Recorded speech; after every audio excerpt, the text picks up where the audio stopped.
Hello， 大家好，欢迎观看老爸的时光。到了这周五就是中国的元宵节，那元宵节肯定要吃元宵和汤圆。那今天就分享一种桂花的元宵和黑芝麻的汤圆。首先来制作一款桂花的元宵，在中国的北方称之为元宵。首先准备2份材料，白芝麻75克和花生75克。那第一步要把白芝麻和花生放在烤箱里烤熟，也可以选择用炒锅炒熟。烤箱上下180度烤至白芝麻微微发黄，花生的表皮开裂。炒锅也是一样的，用中小火炒至白芝麻微微发黄，花生表皮开裂。花生炒熟之后要把花生皮去掉。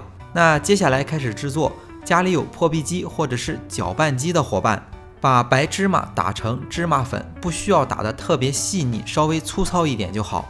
同样花生也不需要打得太细，有一点颗粒感最好。那如果没有破壁机就用擀面杖，这样就比较费力气。那这样把2种材料都混合到一个碗中，然后再加入白砂糖50克，紧接着加入1大勺的桂花酱。桂花酱可以根据自己的口味进行加减。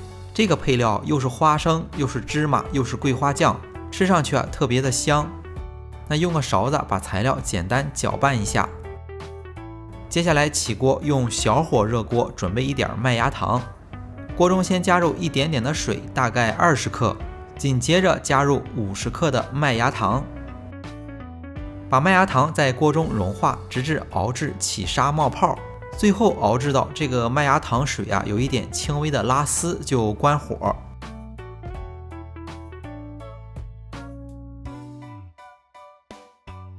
然后把麦芽糖倒入到材料当中，麦芽糖特别的黏，最好选用不粘锅。在接下来的操作当中也要戴一副一次性的手套。混合好之后，随便找一个这样的小方盒子，把材料沿着盒子的一边给它规整一下，然后把材料放在冰箱里冷冻一小会儿，让这个馅儿变硬，方便下一步的操作。冷冻的时间不需要太长，冷冻到微微有一点变硬，然后就取出来。制作元宵比较简单，没有太多的总结。接下来进入下一步，把准备好的材料放在案板上，给它切成小块，切的大小就看自己想在元宵里包入多少的馅料，其次看自己想吃多大的元宵。这款馅料比较香甜，不建议切得特别大。那切好之后放在一旁备用。接下来准备2种材料，准备一个稍微大一点的盆子，里面加入至少500克的糯米粉，再准备一个盆子，里面盛入1大盆的清水。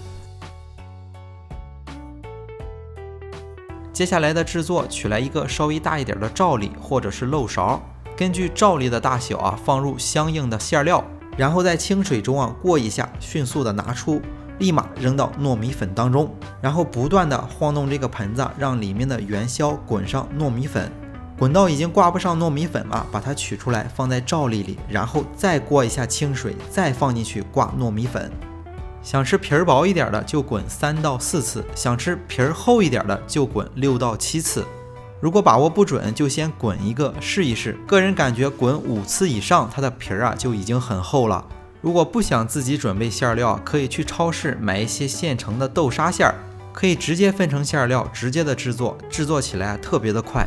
北方的这种元宵的制作方法适合现做现吃，不能存放，一存放就开裂，煮的时候馅儿就露出来了。那接下来再分享一种汤圆的做法。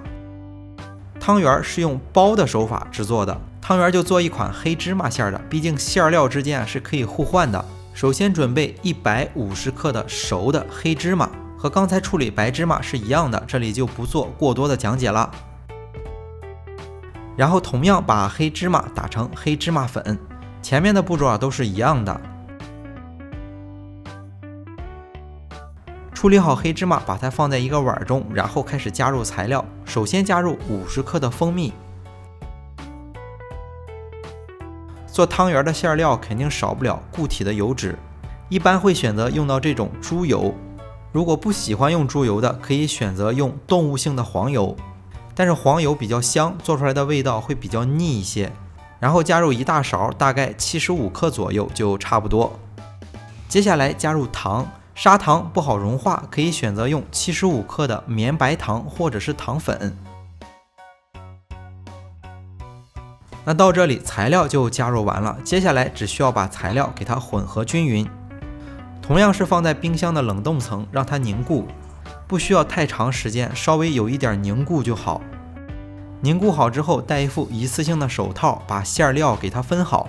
同样是根据自己想做的大小，把馅料分成相应的大小。处理好馅料之后，放入冰箱的冷冻层，趁着这个时间来准备糯米。糯米粉准备大概300克，然后加入200克左右的温水，水的温度大概是40-50度就可以。很简单，把糯米团和均匀、和光滑，不沾手就可以了。和好的糯米团干得特别快，最好和好之后在上面盖一层湿的笼布。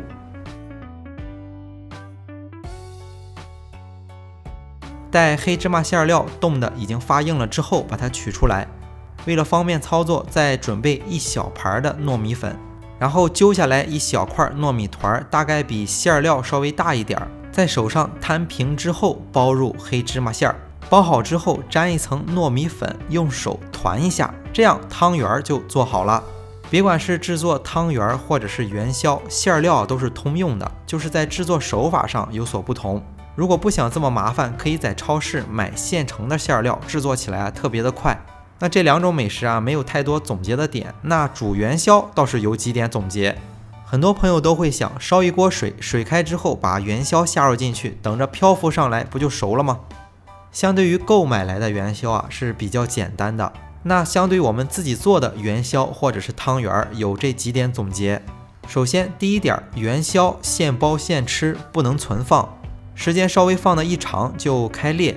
自己做的汤圆很软，在煮汤圆的时候一定要放在冰箱的冷藏层冷藏1个小时，记住是保鲜冷藏层。冷藏的时候盖好保鲜膜，或者是用保鲜袋包好。冷藏大概1个小时之后，然后再下锅煮汤圆。